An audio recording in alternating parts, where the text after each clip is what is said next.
अस्सलाम वालेकुम। मैं बाबरियाज। उम्मीद है आप सब ठीक होंगे, खैर आफियत से होंगे। आज हम एक्सेल सीखना स्टार्ट कर रहे हैं। माइक्रोसॉफ्ट एक्सेल क्या है, इसके ऊपर हम किस तरह का काम कर सकते हैं। आज की इस वीडियो के बाद आपको एक्सेल बिल्कुल भी मुश्किल नहीं लगेगा। माइक्रोसॉफ्ट एक्सेल एक स्प्रेडशीट सॉफ्टवेयर है जो न्यूमेरिक कैलकुलेशंस के लिए इस्तेमाल होता है, ज़्यादातर कंपैरिजन के लिए इस्तेमाल होता है। बहुत वसी पैमाने पे इसको जो है वो इस्तेमाल किया जाता है। बजट बनाने के लिए इस्तेमाल किया जाता है, अकाउंट्स के लिए इसको जो है वो इस्तेमाल किया जाता है, डाटा को स्टोर करने के लिए इस्तेमाल किया जाता है। स्कूल और कॉलेजेस में अकाउंट्स को मैनेज करने के लिए इसको इस्तेमाल किया जाता है। रिज़ल्ट बनाने के लिए इसको इस्तेमाल जो है वो किया जाता है। डिफरेंट इंडस्ट्रीज़ के अंदर स्टॉक को मैनेज करने के लिए इसको इस्तेमाल जो है वो किया जाता है। जो लोग प्रॉपर डेटाबेस नहीं बनवाते, सॉफ्टवेयर नहीं बनवाते, वो इसको यूज़ करके अपने काम को जो है वो आसान कर रहे होते हैं। एक्सेल बिल्कुल भी मुश्किल नहीं है। अगर आपको थोड़ा मुश्किल लगता है तो इस वीडियो के बाद आपको बिल्कुल भी मुश्किल नहीं लगेगा। हम टाइम वेस्ट किए बिना स्टार्ट करते हैं। यहाँ पर मैं लिखूँगा एक्सेल 2016 भी मौजूद है, 2003 भी मौजूद है, 2007 भी। हम 16 जो इस टाइम हमारे पास लेटेस्ट है उसको हम ओपन करते हैं। यहाँ पर लिखा हुआ है ब्लैंक वर्कबुक, बिलिंग स्टेटमेंट। कुछ यहाँ पर प्रीसेट्स हैं, पहले से बना के रखे हुए हैं उसने, सॉफ्टवेयर हमें प्रोवाइड कर रहा है। टाइम कार्ड, ठीक है ना, सेल्स रिपोर्ट, आप इनको यूज़ कर सकते हैं, इनके अंदर चेंजिंग्स कर सकते हैं। लेकिन हमने एक्सेल सीखना है। माज़रत के साथ मेरा गला थोड़ा सा ख़राब है, लेकिन फिर भी मैं आप लोगों के लिए ये वीडियो जो है वो रिकॉर्ड कर रहा हूँ क्योंकि काफ़ी दिनों से मैं टाइम नहीं निकाल पा रहा था। देखिए ब्लैंक वर्कबुक, इसके ऊपर हमने क्लिक करना है। ये इसका इंटरफेस, सबसे ऊपर टाइटल बार जहाँ पर बुक 1 लिखा हुआ है और उसके बाद एक्सेल लिखा हुआ है। देखें प्रोडक्ट एक्टिवेशन फेल्ड, हमने इसको एक्टिव करने की कोशिश की थी, खैर नो इशू। हमारा यहाँ पर लेक्चर जो है वो रिकॉर्ड होगा।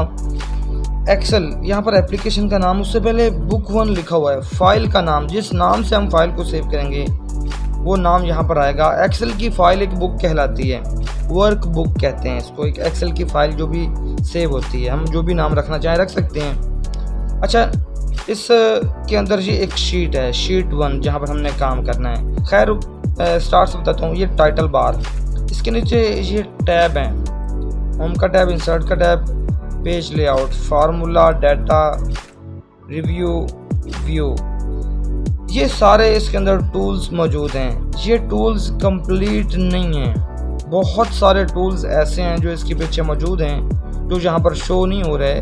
ऑप्शंस में जाके हम इन टूल्स को निकाल सकते हैं। लिखा हुआ है कस्टमाइज रिबन, ओके, और यहाँ पर लिखा हुआ है न्यू टैब। हम अपनी मर्ज़ी का नया टैब तक बना सकते हैं और उसके अंदर यहाँ पर ये पॉपुलर कमांड्स हैं। अगर हम ऑल कमांड्स कर दें तो यहाँ पर देखें कि ये जो स्क्रॉल बार है कितना छोटा हो गया है। ये सारी की सारी कमांड्स यहाँ पर मौजूद हैं। हम एक नया टैब बना के जिस भी नाम से बनाना चाहते हैं और अपनी मर्ज़ी की यहाँ पर अपनी मर्ज़ी के टूल्स वहाँ पर रख के इसके ऊपर काम जो है वो कर सकते हैं। खैर हमारे पास टाइम भी कम है और हमने ज़्यादातर चीज़ें जो है वो सीखनी हैं। ये टैब्स हैं और इसके नीचे ये सारा एरिया रिबन कहलाता है। होम के अंदर ये एक ग्रुप है जिसका नाम क्लिपबोर्ड है, फ़ॉन्ट है। ये यहाँ से लेके यहाँ तक का सारा ग्रुप अलाइनमेंट का ग्रुप कहलाता है। नंबर्स का, स्टाइल्स का, सेल्स का एंड सो ऑन। यहाँ पर जगह खाली है, आप यहाँ पर भी कुछ नए टूल्स अपनी मर्ज़ी के रख सकते हैं। अच्छा, नीचे यहाँ पर आपको एक बॉक्स नज़र आ रहा है, नेम बॉक्स कहा जाता है। थोड़ी देर इसके ऊपर जाके रुकें तो वो हिंट में शो भी करवा देता है नेम बॉक्स। ये फार्मूला बार। अच्छा, यहाँ पर आपको अल्फ़ाबेट्स नज़र आ रहे हैं, ABC। ये कॉलम्स हेडिंग हैं, एक्चुअली ये कॉलम कहलाता है। ये दूसरा कॉलम है, तीसरा, चौथा, पाँचवा, इस तरह वर्टिकली ये कॉलम्स होते हैं और ये रोज़ होती हैं। ये क्या होती हैं? रोज़ और कॉलम के मिलने से ये सेल बनता है। ये सारे सेल्स हैं शीट के ऊपर आपको जो नज़र आ रहे हैं। E7 ये नेम बॉक्स है, एक्चुअली E कॉलम है और 5 वाली जो है वो रो है, तो E5 इसका नेम है। यहाँ पर आए C9, ये देखें C9, आप इसको रीनेम कर सकते हैं। सारी चीज़ें डिटेल से बताऊंगा। अच्छा, क्या सिर्फ एक ही शीट है? नो, हम मज़ीद शीट्स जो है वो बना सकते हैं। यहाँ पर क्लिक करें, न्यू शीट पर क्लिक करें, शीट 2 आ चुकी है। अच्छा, शीट 1 और शीट 2 हम इनको आपस में लिंक भी कर सकते हैं। शीट 1 का डाटा फैच करवा के शीट 2 पे लेके जा सकते हैं, शीट 2 का फैच करके शीट 1 पे लेके जा सकते हैं। हम जितनी शीट्स बनाना चाहें यहाँ से बना सकते हैं, और इनको शीट को प्रॉपर नाम भी जो है वो दे सकते हैं। जैसे मैं अगर कॉलेज की एग्जांपल लूँ, या कॉलेज से हट के अगर आपको एग्जांपल दूँ सेल परचेज के हवाले से, और जैसे हम एक्सपेंसेस है, इनकम है, उसके हवाले से, तो हम इनको रीनेम कर सकते हैं। जो भी, जैसे सपोज कर लें आप इसके ऊपर सिर्फ एक्सपेंसेस जो है वो अपने रखना चाह रहे हैं, आप इसके ऊपर राइट क्लिक करें, रीनेम करें, यहाँ पर लिखते हैं एक्सपेंसेस। ओके, अच्छा, इनकम, यहाँ पर अगर आप इनकम स्टोर करना चाह रहे हैं तो इसको रीनेम करके आप इसको इनकम लिख सकते हैं। ओके, यहाँ पर राइट क्लिक करते ही आपको ऑप्शंस दिखेंगे, काफ़ी सारे लिखा हुआ आ रहा है प्रोडक्ट शीट। हम शीट को प्रोडक्ट कर सकते हैं, पासवर्ड प्रोटेक्टेड। हम चाहते हैं कि सिर्फ हम ही इसको ओपन करें, पासवर्ड दे के कोई और इसको ओपन ना करें, हमारे डाटा के अंदर कोई चेंजिंग ना करे, तो हम इसको पासवर्ड भी जो है वो लगा सकते हैं। टैब को कलर दे सकते हैं। मैं कहता हूँ कि इनकम का टैब है, इसको ग्रीन कलर दे देता हूँ। ये एक्सपेंसेस का है, इसको मैं जो है वो दे देता हूँ रेड कलर। ओके, इस तरह से हम इनको कलर्स भी दे सकते हैं, और जो भी काम करना चाहें जहाँ पर कर सकते हैं। टोटल ये रोज़ हैं, टोटल कितनी रोज़ हैं? अच्छा, शुरू में जो वर्जन्स थे उनके अंदर रोज़ की तादाद कम थी कॉलम्स की, अब उन्होंने काफ़ी हद तक काफ़ी तादाद जो है वो बढ़ा दी है। हम आखिरी रो, कैसे आखिरी रो पर जा सकते हैं? कंट्रोल का बटन और एरो डाउन का बटन मैं प्रेस करता हूँ तो ये देखें आखिरी रो पर चले गए। इसी तरह आखिरी कॉलम पे जाने के लिए मैं कंट्रोल का बटन प्रेस करके रखता हूँ और राइट एरो की कीबोर्ड से प्रेस करता हूँ, तो ये देखिए हम आखिरी सेल में आ चुके हैं। ध्यान से देखिएगा, हम फिर से स्टार्ट में आ चुके हैं। मैं शीट 1 के ऊपर आ जाता हूँ। मैं सिर्फ कंसेप्ट दे रहा हूँ, हम इसके बाद कोई छोटा सा प्रोजेक्ट भी इसके अंदर रेडी करेंगे जिससे आपको एक्सेल बहुत अच्छे से जो है वो समझ में आ जाएगा। यहाँ पर ध्यान देना है आपने, सबसे पहला काम जो मैं आपको इसके अंदर बताऊंगा, हम जब कोई डाटा स्टोर करते हैं तो हम उसके अंदर सीरियल नंबर लगा रहे होते हैं, और सीक्वेंस के साथ होते हैं सीरियल नंबर 1 के बाद 2, 2 के बाद 3, 3 के बाद 4। क्या ये हम खुद राइट करेंगे? नो, एक्सेल हमें ये फीचर प्रोवाइड करता है कि हम काउंटिंग जनरेट करवा सकते हैं। जैसे मैंने यहाँ पर लिखा 1 के बाद मुझे इसके अंदर जो है वो 2 चाहिए। देखें ये ऑटोमेटिकली नंबर है, इसलिए ये राइट साइड पे चला गया। अगर कोई टेक्स्ट होता, जैसे मैं इसके अंदर ए लिख दूं, तो ये लेफ़्ट साइड पे ही है बॉक्स के, ये राइट साइड पे, ये नंबर हमेशा राइट साइड पे चला जाता है। जो टेक्स्ट होता है जिसके ऊपर हम एडिशन, सब्ट्रैक्शन, मल्टीप्लिकेशन नहीं कर सकते डिवीजन, वो लेफ़्ट साइड पे ही रहता है। खैर, यहाँ पर ध्यान दें, आपको कर्सर नज़र आ रहा है, एक प्लस सा बना हुआ है जहाँ पर मैं माउस के साथ इसको आगे पीछे लेके जा रहा हूँ। अच्छा, ध्यान दीजिए, आपको इस बॉर्डर के साथ, सॉरी सेल के साथ एक छोटा सा बॉर्डर नज़र आ रहा है ग्रीन कलर का, और उसका नाम यहाँ पर है C5। ओके, सेल का नाम भी बदल सकते हैं, आप जो नाम रखना चाहें रख सकते हैं। राइट क्लिक करें, यहाँ पर लिखा होगा डिफाइन नेम। ओके, इस पर क्लिक करके हम इसका नाम जो है वो डिफाइन कर सकते हैं। ओके, वो देखिए वहाँ पर फर्स्ट आ चुका है। खैर, नाम डिफाइन कर दिया, मैंने आपको बता दिया, ज़रूरत पड़ने पे आप नाम भी डिफाइन कर सकते हैं। यहाँ पर देखिए एक छोटा सा कॉर्नर में एक बॉक्स है, डॉट है, जैसे ही ये प्लस का साइन उसके ऊपर जाता है, ये प्लस के साइन की शक्ल ही बदल जाती है, शेप ही बदल जाती है, एक स्मार्ट सा प्लस जो है वो आ जाता है। यहाँ पर एक थोड़ा प्लस है, बोल्ड सा प्लस है, यहाँ पर जाते हैं, जैसे ये प्लस का साइन ये वाला आता है ना, आप अगर इसको नीचे की तरफ कंट्रोल बटन प्रेस करके मूव करते हैं तो ये वैल्यूज़ रिपीट हो जाती हैं, इसके अंदर नंबर्स रिपीट हो जाते हैं, कॉपी हो जाती हैं, डुप्लीकेट बन जाती हैं। और इसके साथ ही अगर मैं कंट्रोल का बटन प्रेस करके रखूँ, यहाँ पर तो एक छोटा सा प्लस और आ जाता है साथ। अगर ये छोटा सा प्लस आता है साथ है, तो अब माउस का लेफ़्ट बटन प्रेस करके नीचे की तरफ इसको ड्रैग करते हैं, तो ये देखें ऑटोमेटिकली काउंटिंग जो है वो जनरेट हो रही है। इस तरह से हम नंबर्स जो है वो जनरेट कर सकते हैं। क्या हम सिर्फ नीचे की तरफ नंबर्स को जनरेट कर सकते हैं? मैं कंट्रोल के साथ यहीं से आगे जहाँ तक जनरेट करवाना चाहें आप नंबर्स जो है वो जनरेट करवा सकते हैं, आपको टाइप करने की ज़रूरत नहीं होती है एक्सेल के अंदर। ये एक बड़ा ज़बरदस्त फीचर है। अच्छा, देखें क्या हमने 1 से ही स्टार्ट करना है? नो, आपने यहाँ पर 7 लिखा और 7 से कंट्रोल का बटन प्रेस करके जनरेट कर, वहीं से आगे कंटिन्यू जो हो जाएगा। अच्छा, आप राइट की तरफ जाते हैं तब भी नंबर्स ऑटोमेटिकली बढ़ेंगे, उनके अंदर इंक्रीमेंट होगा। अच्छा हाँ, यहाँ से अगर यहाँ से पकड़ के आप इसको ऊपर की तरफ लेके जाते हैं, ये देखें ना, वो छोटे नंबर की तरफ जा रहा है, माइनस की तरफ जा रहा है। इसी तरह इसको भी अगर आप यूँ लेके जाते हैं तो ये छोटे नंबर की तरफ ही बढ़ेगा, बड़े की तरफ नहीं जाएगा।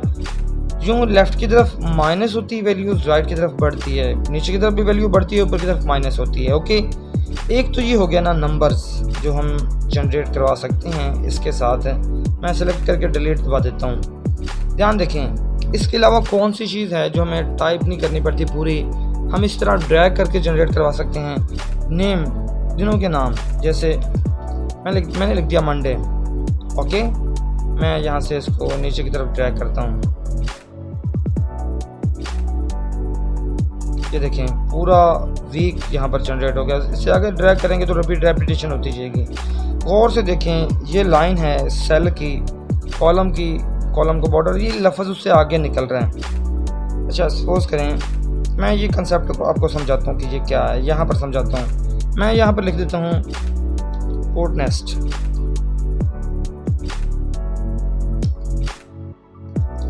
Code nest institute Chishtian. अभी तक तो ये आपको पूरा नज़र आ रहा है। यहाँ पर इसके बाद इससे अगले वाले सेल के अंदर मैं लिख देता हूँ ए। अब देखिएगा क्या होता है। ये क्या हुआ, कोड नेस्ट लिखा हुआ मौजूद है, रेज नहीं हुआ, लेकिन इस सेल के बिल्कुल नीचे। मैं इसको यहाँ से पकड़ के थोड़ा सा आगे की तरफ करता हूँ। ये देखें, इससे नीचे वो लिखा हुआ नज़र आ रहा है आपको।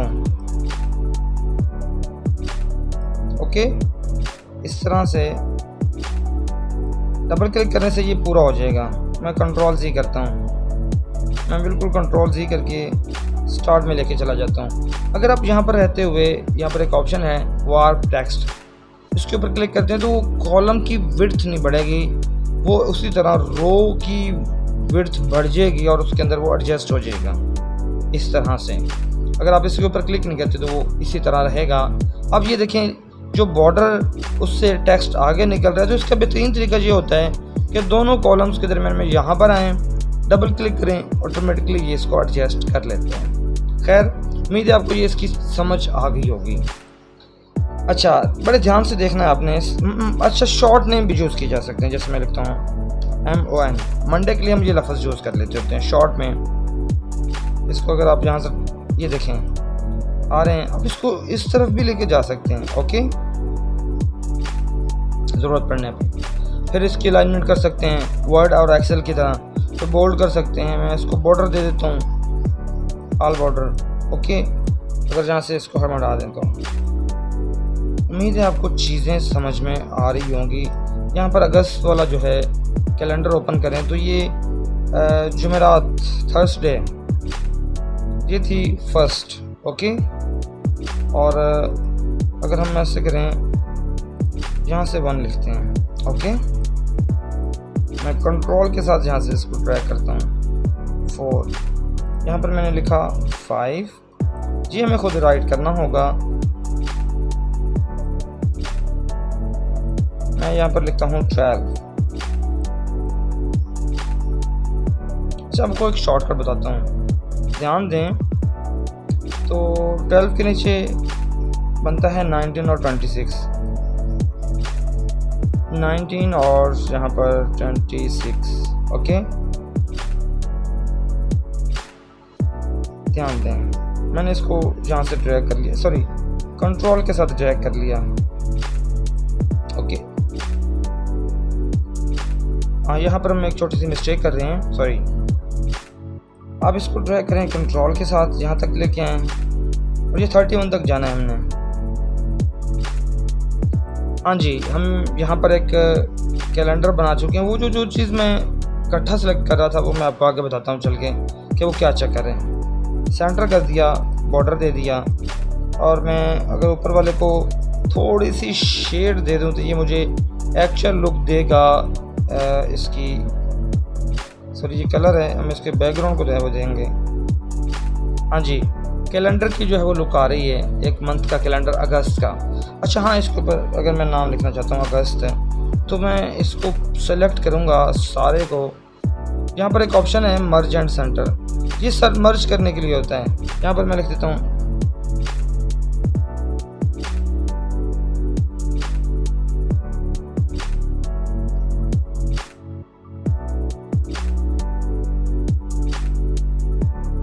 अच्छा, उसने उसको शॉर्ट डेट में बदल दिया। मैं फिर से पूरा लिखना चाह रहा हूँ अगस्त 2024, तो उसका बेहतरीन सोल्यूशन ये होगा कि आप इसको टेक्स्ट में बदल दें और यहाँ पर लिखें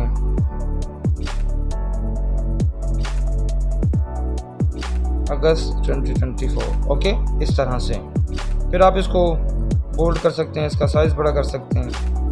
हाँ जी, बहुत सारा काम हो सकता है। जब हम दिनों के नाम इस तरह से प्रिंट करवा सकते हैं तो फिर मंथ भी प्रिंट करवा सकते हैं। ओके, सॉरी मंथ नहीं, जैसे नाम लिखें पहले मंथ का।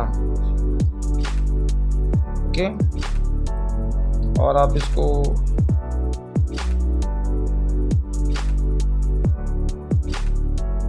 हाँ जी इस तरह से एडजस्ट करें।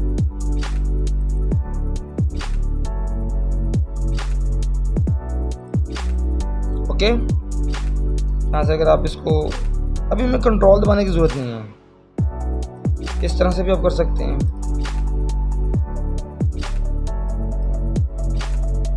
उम्मीद है आप ये चीज़ आपको समझ में आ रही होगी।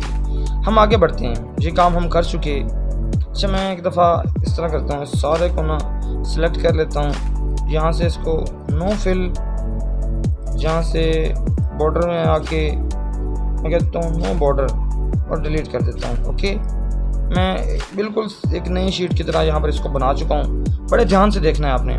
अगला काम हम कैसे कैलकुलेशंस कर सकते हैं, मैं दो वैल्यूज़ को जमा कैसे कर सकता हूँ। इक्वल का साइन लगाना होता है, जैसे मैं 5 प्लस अगर 6 करता हूँ, यहीं पे आंसर मुझे मिल गया। नो, मुझे ये काम नहीं करना। देखिए, मैं इसको और इसको मैं एक बॉर्डर दे लेता हूँ ताकि मेरे लिए आसानी रहे। इनको दोनों वैल्यूज़ को जमा करके इसका आंसर यहाँ पर लेके आना चाह रहा हूँ। यहाँ पर ये मर्ज क्या होता है, इसको हम डिसलेक्ट कर देते हैं। ओके, ये रो बड़ी है, डबल क्लिक करके इसको, इसकी हाइट को चलें इस तरह से एडजस्ट कर लें। अच्छा, ये एक सेल है। ओके, एक सेल ये है। मैं दोनों वैल्यूज़ को जमा करके इसका आंसर कहीं भी रखना चाह रहा हूँ, यहाँ रख लेते हैं। ओके, इसको भी बॉर्डर दे लिए ताकि ज़रा आसानी रहे। इक्वल का साइन लगाया, या तो इसका नाम खुद टाइप करें E5 ओके प्लस G5 और एंटर दबा दें। आप उसके अंदर कुछ भी लिखेंगे, जैसे मैंने यहाँ पर 4 लिखा और इधर आके 6 लिखा, दोनों वैल्यूज़ को उसने जमा किया और उसका आंसर इधर दे दिया। वैल्यू चेंज करता हूँ, 12 और 8। ओके, खुद से कैलकुलेशन कर रहा है। इस तरह से हम कर सकते हैं वैल्यूज़ को। अच्छा हाँ, अगर आपके पास ऐसा सीन हो, आपने काफ़ी सारी वैल्यूज़ को जमा करना हो, क्या हम एक एक का नाम लिखेंगे? अच्छा, इसको मैं अगेन आपको समझा के फिर इसकी तरफ इसकी तरफ भी आता हूँ। दूसरा तरीका ये है कि अगर आप इक्वल लगाते हैं और इसके ऊपर जाके क्लिक कर देते तब भी उसका नाम आ जाएगा, फिर प्लस का साइन लगाएं, इसके ऊपर जाके क्लिक कर दें, ये दूसरा तरीका है। ओके, यहाँ पर अगर मैं इसका आंसर लेना चाह रहा हूँ यहाँ पे और इन सारी वैल्यूज़ को जमा करना चाह रहा हूँ, तो यहाँ पर इक्वल का साइन लगाया जाएगा। क्या हम इसको एक एक को ऐसे करके करेंगे? नो, बिल्कुल भी नहीं, बहुत ज़्यादा टाइम लग जाएगा। ये तो मैंने थोड़ी सी रेंज रखी, अगर मैं रेंज काफ़ी बड़ी रख दूँ, 100, 200, 500 सेल्स रख दूँ, तो फिर तो बहुत ज़्यादा मुश्किल हो जाएगा। देखें, ये लगाया है हमने फार्मूला, यहाँ पर भी हमने एक फार्मूला लगाया था, ठीक है ना। मैं इसको यहाँ पर देखें तो ये E5 प्लस G5 एक फार्मूला है। अब मैं फार्मूला की बजाय फंक्शन यूज़ करता हूँ। इसके अंदर एक्सेल हमें बहुत सारे फंक्शंस प्रोवाइड करता है जिनके साथ हमारा काम जो है वो आसान हो जाता है। जैसे अगर मैं वैल्यूज़ को सम करना चाह रहा हूँ तो मैं सम लिखता हूँ, ये ब्रैकेट स्टार्ट करता हूँ। इसके अंदर भी हमारे पास मल्टीपल मेथड्स हैं। फार्मूला के अंदर इसको आर्गूमेंट्स देने के, इसको हम आर्गूमेंट कहते हैं, जो हम इसके अंदर लिखने जा रहे हैं इस पैरेंथेसिस के अंदर। ध्यान दें, अगर मैं इसके ऊपर क्लिक करके कॉमा लगाता हूँ, बात फिर वहीं की वहीं। नो, इस तरीके से भी कर सकते हैं लेकिन बहुत ज़्यादा टाइम लग जाता है। सबसे शॉर्टकट क्या है, आप पहले सेल का नाम लिखें, उसके बाद कॉलन लगाएं और आखिरी का ऑटोमेटिकली ये एक रेंज बन गई है और इधर एंटर दबा दें। किसी भी जगह पर आप कोई भी वैल्यू लिखें, ये देखें 6 हो गया, इधर आ जाएं, 6 और 4 कितना हो गया 10, ओके 10 और 33, आप जहाँ मर्जी लिखें सारी की सारी वैल्यूज़ ऐड होकर इसके अंदर आएंगी। चलें हम इस तरह करते हैं, इसको ख़त्म करके अगेन लगाते हैं यही फंक्शन, इक्वल लगाता हूँ, सम ब्रैकेट स्टार्ट करता हूँ। दूसरा तरीका ये है कि यहाँ पर क्लिक करें, बटन दबाए रखें, नीचे खींच के लिखें, आपकी रेंज बन चुकी है। ये काम उससे भी आसान है, ओके इस तरह से भी हम करते होते हैं। अगर आपको फंक्शन याद नहीं है, हमें कैसे पता चलेगा कौन से काम के लिए कौन सा फंक्शन है, कौन सा फार्मूला है, तो ये काम बहुत आसान है। आप फार्मूला के स्टेप के अंदर जाएं, सारे फार्मूले आपको यहाँ पर मिल जाएंगे, ओके लॉजिकल फार्मूले, टेक्स्ट के फार्मूले, डेट एंड टाइम के फार्मूले, लुकअप एंड रेफरेंस के फार्मूले, मैथ के फंक्शंस, ओके यहाँ पर मैथ के तमाम फंक्शंस जो है वो मौजूद हैं हर एक काम करने के लिए। जैसे यहाँ पर लिखा हुआ ना GCD greatest common divisor find करने के लिए ध्यान से देखना है आपने, पाई, पावर, प्रोडक्ट, हर एक चीज़ जहाँ पर मौजूद है। जैसे ये सम का फंक्शन है, मैं इसके ऊपर क्लिक करता हूँ, ओके यहाँ पर वो उसने खुद से रेंज लगा दी है नंबर्स की। अच्छा मैं क्या करता हूँ, मैं इसको एक दफ़ा रिमूव कर देता हूँ, ओके और यहाँ से मैं यूँ सेलेक्ट कर लेता हूँ। सेलेक्ट करने के बाद और मैं यहाँ से ओके कर देता हूँ। ये देखें वही फार्मूला उसने खुद लगा दिया। आप यहाँ से फार्मूला देख सकते हैं, जिस भी चीज़ का फार्मूला देखना चाहें। जैसे मैं आपको एक और चीज़ बताता हूँ, मैं एक सेल है उसको एक बॉर्डर दे देता हूँ, ओके मैं इसके अंदर कुछ भी लिखूँगा, कोई भी नाम, और वो नाम कितने कैरेक्टर्स पे मुश्तमिल है उसकी लेंथ मैं यहाँ पर डिस्प्ले करवाना चाह रहा हूँ। तो मैं ना एक फंक्शन लगाऊंगा टेक्स्ट का, जहाँ पर आपको एक लेंथ का फंक्शन मिलेगा LEN, ओके इसके ऊपर क्लिक करके हम इसको ओके कर देते हैं। मैं यहाँ पर एक नाम लिखता हूँ, जैसे ZIYAM, कितने कैरेक्टर्स हैं 5, देखें 5 यहाँ पर उसने शो करवा दिया कि इसके 5 कैरेक्टर्स हैं। मैं यहाँ पर लिखता हूँ हाँ जी इसके 8 लेटर्स हैं, ओके इस तरह से यहाँ पर फंक्शन आपने ढूंढना है और लगाना है। चलिए हम एक छोटा सा काम करते हैं। जी हम एक्सपेंसेस की शीट पे थे, मैं ये जस्ट आपको बताया था कि ये इस तरह से रीनेम कर सकते हैं। शीट डिलीट करनी हो यहाँ से इस तरह से डिलीट भी की जा सकती है। अब एक छोटी सी शीट बनाते हैं, एक छोटा सा काम करते हैं और हम ये देखते हैं कि हमारी इनकम कितनी है, हमारे एक्सपेंसेस कितने हैं, ठीक है ना, और ये सेल और परचेज़ कितनी है, प्रॉफिट हो रहा है या लॉस हो रहा है। हम कुछ शीट बनाते हैं जिससे हम इस तरह की कुछ कैलकुलेशंस जो वो कर सकें। हम ऐसे करते हैं, यहाँ पर पहले कुछ चीज़ें लिख लेते हैं। जैसे हमारा एक छोटा सा बिजनेस है सपोज कर लें, और हमारी शॉप है बुक्स की, हम कुछ बुक्स परचेज़ करते हैं और सेल कर देते हैं, ओके उसका रिकॉर्ड रखना चाह रहे हैं, उसके लिए हम एक छोटी सी शीट बनाते हैं। यहाँ पर मैं लिखता हूँ बुक नेम, ओके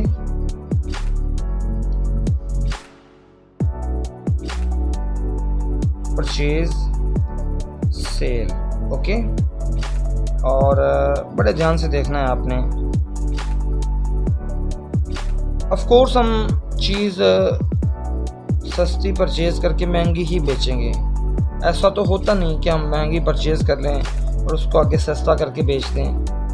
हाँ ऐसा कुछ बिज़नेस के अंदर होता है जहाँ पर सम टाइम चीज़ों के रेट्स कम या ज़्यादा होते रहते हैं और चीज़ें ख़राब होने वाली होती हैं। जैसे कोई खाने की चीज़ें, खुराक वगैरह हो गई जो ज़्यादा देर उसको स्टोर नहीं किया जा सकता, वहाँ पर ऐसे सिचुएशन आ सकती है जो कम कीमत पे भी बेचनी पड़ सकती है। ऐसी सिचुएशन में वहाँ पर लॉस भी हो सकता है किसी भी एक प्रोडक्ट के अंदर, किसी भी चीज़ के अंदर। तो यहाँ पर सिर्फ फ़िलहाल प्रॉफिट ही जो है वो होगा, और कितना प्रॉफिट होगा ये हम कैलकुलेट करते हैं।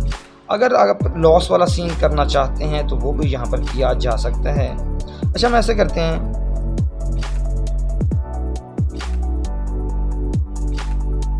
एक दफ़ा ये लिख देते हैं प्रॉफिट। ओके, बाद में हमें एक थोड़ी बड़ी शीट बनाएंगे। मैं बिल्कुल छोटी सी शीट बना रहा हूँ ताकि इसको समझा जा सके। ध्यान से देखना है आपने। मैं इसको बॉर्डर दे देता हूँ। ओके, बुक नेम मैं यहाँ पर लिख लेता हूँ C++। अच्छा, सपोज करते हैं कि हमने ये बुक 500 की परचेज़ की और इसकी जो सेल है वो है 620 की। ओके, कितना प्रॉफिट हुआ यहाँ पर हम इसको कैलकुलेट करते हैं।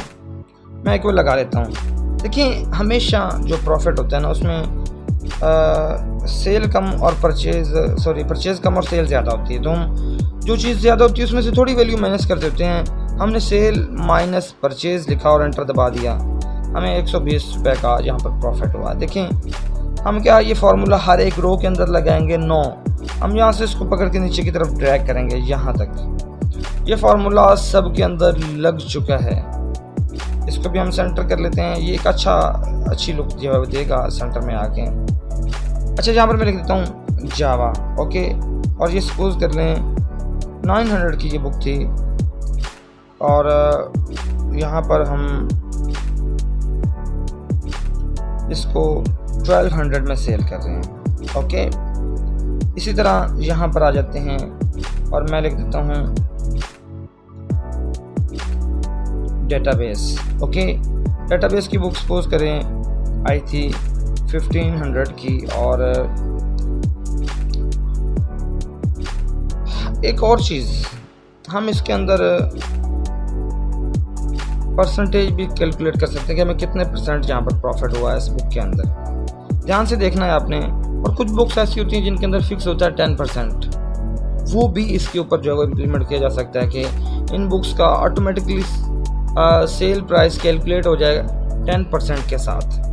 बस हम उसकी परचेज़ प्राइस उसके अंदर डालें 10% के साथ, सेल भी लिखी आ जाए कि इतने की आपने बुक सेल करनी है और इतना आपको प्रॉफिट होगा। वो काम भी इसके अंदर जो किया जा सकता है। अच्छा, 1500 की है, सपोज कर लें कि हम इसको जो है वो सपोज कर लें कुछ भी लिखा जा सकता है, नो इशू।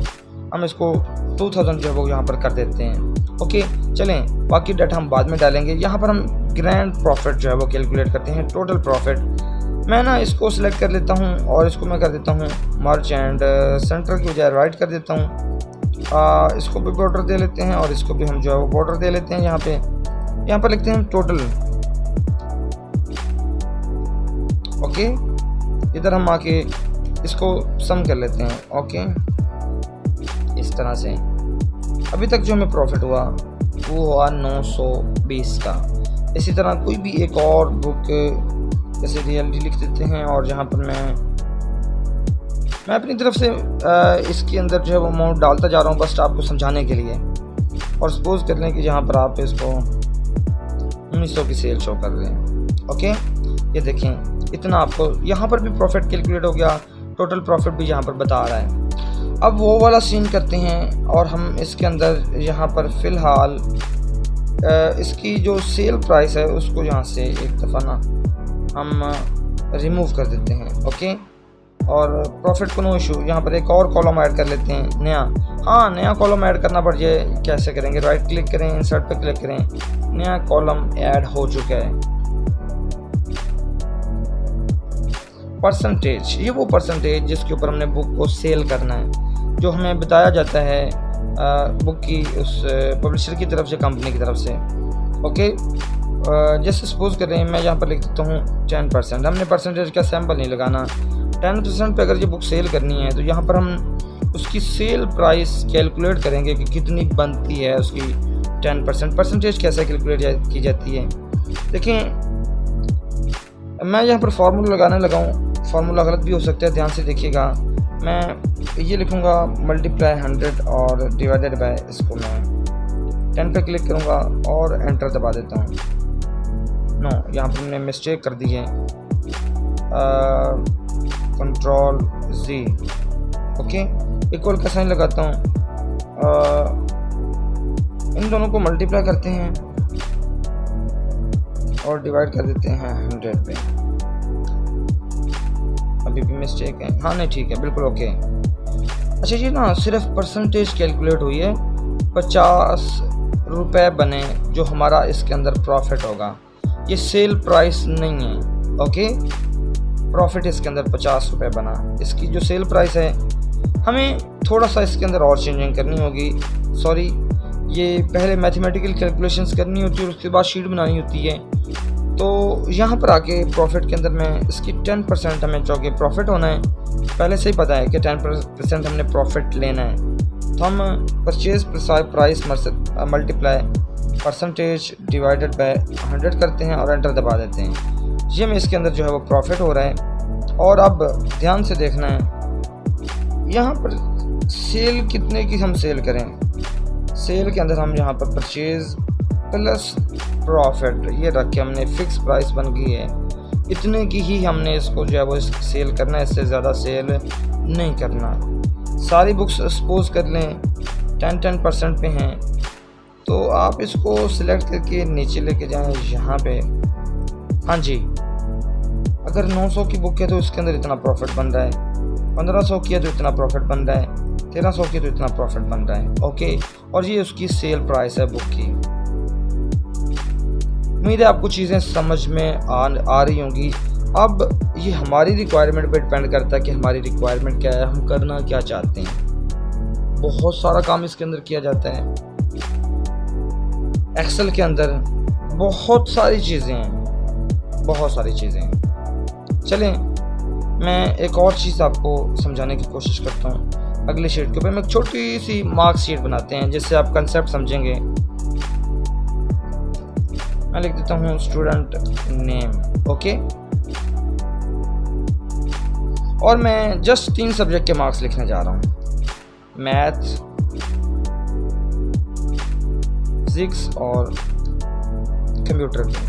अच्छा, ये मैं आईसीएस के नंबर लिखने जा रहा हूँ। सपोज करें एक छोटी सी टर्म हुई है जिसके अंदर हमने इन स्टूडेंट्स की इन 3 सब्जेक्ट की एवेल्यूएशन करनी है कि वो कैसे जा रहे हैं। अच्छा, यहाँ पर हम टोटल परसेंटेज और ग्रेड भी ले सकते हैं। ओके, इसको भी मैं यहाँ से बॉर्डर दे लेता हूँ, मैं इसको सेंटर में भी कर लेता हूँ, मैं इसको थोड़ा सा बोल्ड भी कर देता हूँ। ओके, और जो हेडिंग होती है ना हमेशा बोल्ड होती है। हाँ जी, ध्यान से देखिएगा। मैं एक और काम करता हूँ, यहाँ पर ना बॉर्डर दे लेता हूँ, इसके टोटल मार्क्स लिख लेता हूँ। मैं कहता हूँ जो मैथ है 100 नंबर की है, 85 मार्क्स की जो है वो फिज़िक्स है, और कंप्यूटर जो है वो 75 मार्क्स का है। ओके, ये इसकी टोटल मार्क्स है। मैं इसको सेंटर में कर देता हूँ। ध्यान से देखिएगा, यहाँ पर भी ना मैं इसको सेंटर में करके बॉर्डर दे के इसका टोटल निकाल लेता हूँ कि टोटल बन कितने रहे हैं, जितने में से बच्चा ने ऑब्टेन मार्क्स लिए होंगे। ओके, 260 मार्क्स टोटल बन रहे हैं और बच्चा कितने ले रहा है। यहाँ पर इक्वल का साइन लगाएं और जो स्टूडेंट्स ने ऑब्टेन किए ना वो यहाँ पर नंबर्स हैं ये वाले, और यहाँ से मैं एंटर दबा देता हूँ। यहाँ पर ध्यान देना है जितने भी स्टूडेंट्स हैं सबके ऊपर सेम फार्मूला लगेगा, तो यहाँ से हम इसको नीचे की तरफ ड्रैग कर लेते हैं। अभी परसेंटेज की तरफ बाद में आते हैं। मैं ना ध्यान से देखना है आपने। अभी मैंने अगर आपको ये बता दिया तो आप लोग थोड़े से कंफ्यूज हो सकते हैं अगर मैंने यहाँ पर इसकी कैलकुलेशंस नंबर की ना की तो। वैसे परसेंटेज कैसे निकाली जाती है नंबरों की आपको पता है, obtain marks multiply 100 divided by total. Equal लगाया, ऑब्टेन मार्क्स ये हैं मल्टीप्लाई 100 डिवाइडेड बाय ये टोटल है 260। ओके, ध्यान दीजिएगा, यहाँ पर ध्यान दीजिएगा। अगर मैं यहीं पर एंटर दबा दूं तो एक बड़ी प्रॉब्लम का सामना होगा। ओके, अभी तो इसके अंदर तो फार्मूला बिल्कुल ठीक लगा है। टोटल मार्क्स सबके लिए ऑब्टेन टोटल मार्क्स कितने हैं 260 हैं। अगर मैं इसको नीचे की तरफ ड्रैग करता हूँ, ये देखें एरर आया। क्यों एरर आया? एरर इसलिए आया कि उसने J5 कर दिया, इसके ऊपर ये देखें J4 है। सबके ऊपर J4 आना है, वो ड्रैग करने की वजह से फार्मूला चेंज करता है, उसके एड्रेस चेंज करता है। ऐसी सूरत में आप यहाँ पर एब्सोल्यूट रेफरेंस यूज़ करेंगे रिलेटिव रेफरेंस की बजाय। कॉलम नेम और रो नेम से पहले डॉलर साइन लगाएंगे और एंटर दबाएंगे। लें अब इसको जहाँ मर्जी खींच के लेके जाएं। ओके, ये लगा चुके। ग्रेड का फार्मूला हम बाद में लगाते हैं। जैसे सपोज कर लेते हैं स्टूडेंट नेम लिखते हैं ज़िया, मैथ में उसने नंबर लिए सपोज कर लिए 80 और फिज़िक्स के अंदर उसने लिए 56 और कंप्यूटर के अंदर उसने लिए 67। हाँ जी, देखें 203 मार्क्स उसके बने, 78% पे जा रहा है। अब यहाँ पर हम ऐसे क्या करते हैं, इसकी वैल्यू 70 कर देते हैं। ये देखिए ऑटोमेटिकली टोटल मार्क्स भी बढ़ रहे हैं और परसेंटेज भी बढ़ रही है। बात समझ आ रही है? अच्छा, मिस्टेक से ऐसा हुआ 12 लिखने थे 120 लिख दिया उसने, तो इसको एक्सेप्ट कर लिया, कर लिया ना एक्सेप्ट। टोटल मार्क्स तो 85 हैं, 90 लिख दिए। ये देखें 106% में भी 106 पे चला गया, 100 से ऊपर चला गया, परसेंटेज 100 में से होती है। तो ये एक मिस्टेक है, हम इसके ऊपर वैलिडेशन करेंगे। क्या करेंगे? वैलिडेशन। अच्छा चलिए मैं एक दफ़ा डाटा डिलीट कर देता हूँ, मैं वैलिडेशन करने जा रहा हूँ। मैं इसको सिलेक्ट कर लेता हूँ, इधर आ जाता हूँ डाटा के ऊपर। हम बाद में इन सारे टैब्स को भी स्टडी करेंगे। डाटा के ऊपर जब आता हूँ तो यहाँ पर होगा, ध्यान से देखना है आपने,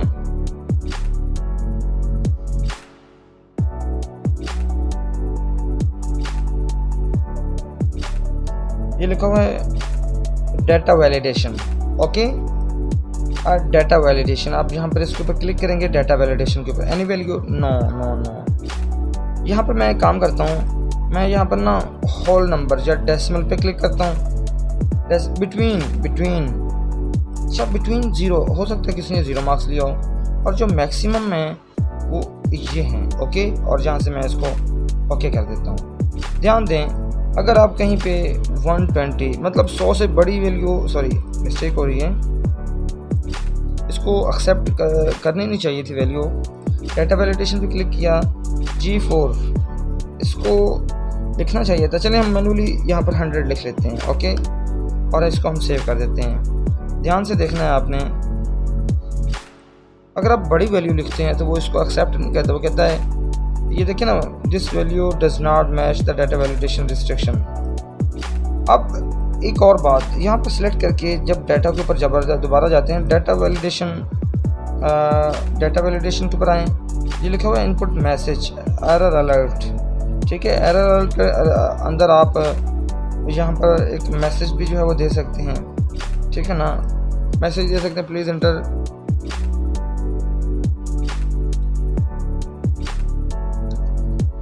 enter marks of math between 0 and 100। Okay, देखें अगर आप 100 से ज़्यादा नंबर एंटर करने की कोशिश करते हैं तो वो आपको बता देता है कि 0 और 100 के दरमियान में नंबर जो है वो एंटर करें। इसी तरह आप बाकियों के ऊपर भी वैलिडेशन जो है वो लगा सकते हैं। ओके, फिर आप गलत नंबर आपके एंटर जो है वो नहीं होंगे। इससे बहुत सारी मिस्टेक से जो है वो बचा जा सकता है। उम्मीद है आपको ये चीज़ें जो है वो समझ में आ रही होंगी। खैर बाकी वैलिडेशन आप लोग खुद करेंगे। मैं यहाँ पर फिर से एक बार नंबर जो है वो लिखता हूँ। 67 लिखे मैंने, 66 लिख दिए, और 77 तो खैर नहीं 73 कर दिए। ओके, ये यहाँ पर परसेंटेज आ रही है। मैं एक और नाम लिखता हूँ, यहाँ पर 100 में से मैंने यहाँ पर 90 कर दिए। ठीक है, फिज़िक्स के अंदर मैं 80 कर देता हूँ और यहाँ पर मैं 70 कर देता हूँ। ये देखें ऑटोमेटिकली उस हिसाब से परसेंटेज आ रही है। यहाँ पर एक क्राइटेरिया सेट करते हैं, सॉरी क्राइटेरिया सेट क्या करना है, पहले से हर बंदे को पता होता है कि 90% से अबव मार्क्स A+ ग्रेड में आते हैं। तो यहाँ पर ये थोड़ा सा समझने वाला है, हम इफ़ की कंडीशन लगाने जा रहे हैं। परसेंटेज ओके, अगर ग्रेटर देन है, इक्वल है, ग्रेटर देन या इक्वल है 90 के, देन हम कहेंगे हमने यहाँ पर A+ शो करवाना है। ओके, अदरवाइज़ हमने ये चेक करना है कहीं वो मैंने ये दोबारा से इसके अंदर एक और कंडीशन देनी है यहाँ पर, और यहाँ पर मैंने K6 लिख देता हूँ खुद से, K6 greater than equal to 80। देखिए 90 से कम और 80 या 80 से ज़्यादा होने की सूरत में ग्रेड A है। अदरवाइज़ एक और कंडीशन, ऐसे कंडीशन हम बार बार लगाएंगे। फिर से मैं K6 लिखता हूँ। ओके, और मैं यहाँ पर greater than equal to 70 comma okay B grade लगा देता हूँ, कॉमा इफ़ यहाँ पर बहुत इंपॉर्टेंट है इसको समझना। फिर से मैं K6 वही परसेंटेज वाला cell K6 greater than equal to and 60 and यहाँ पर मैं कॉमा लगा के ग्रेड C शो करवाता हूँ। ध्यान से देखना है 60 के बाद यहाँ पर मैं लिखता हूँ 50 इफ़। ध्यान दें बहुत सिंपल है, बात को समझिएगा। यहाँ पर K6 greater than equal to 50 बहुत करीब है, फार्मूला कंप्लीट होने वाला है। C के बाद यहाँ पर हम D लास्ट जो है वो इफ़ हम यहाँ पर लगा रहे हैं K6 greater than equal to, यहाँ पर मैं डायरेक्ट 33 कर देता हूँ। ओके, कुछ जगह पे 40 चलता है। E अदरवाइज F या एब्स्ट्रैक्ट फेल लिख सकते हैं। जितनी ब्रैकेट स्टार्ट किए ना उतनी क्लोज करते जाएं। ओके,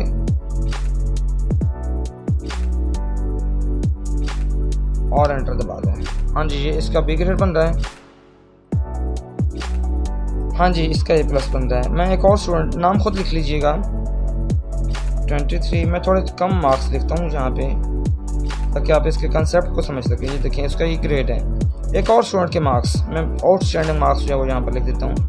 वैसे A प्लस तो ऑलरेडी यहाँ पर आया हुआ है, हम यहीं पे वैल्यू चेंज करके देख लेते हैं। यहाँ पर मैं इसको 70 कर देते हैं। ये देखिए ऑटोमेटिकली चेंज हो गए, A प्लस से A में चला गया। उम्मीद है कुछ कंसेप्ट आया होगा आपको एक्सेल का। हम इसके ऊपर एक और वीडियो बनाएंगे। इस बार आप अपनी रिक्वायरमेंट बताएंगे कि आपको वहाँ पर यूनिवर्सिटी के अंदर या अपने जॉब के ऊपर जहाँ पर भी जिस तरह की आपकी रिक्वायरमेंट है आप मुझे रिक्वायरमेंट बताएं, उसके मुताबिक मैं आपको एक वीडियो रिकॉर्ड करके दूंगा, उस तरह की एग्जांपल दूंगा ताकि आपको वहाँ पर काम करने में जो है वो आसानी हो। और आज के लेक्चर में इतना काफ़ी है। इंशाल्लाह बाकी चीज़ें अगली वीडियो में।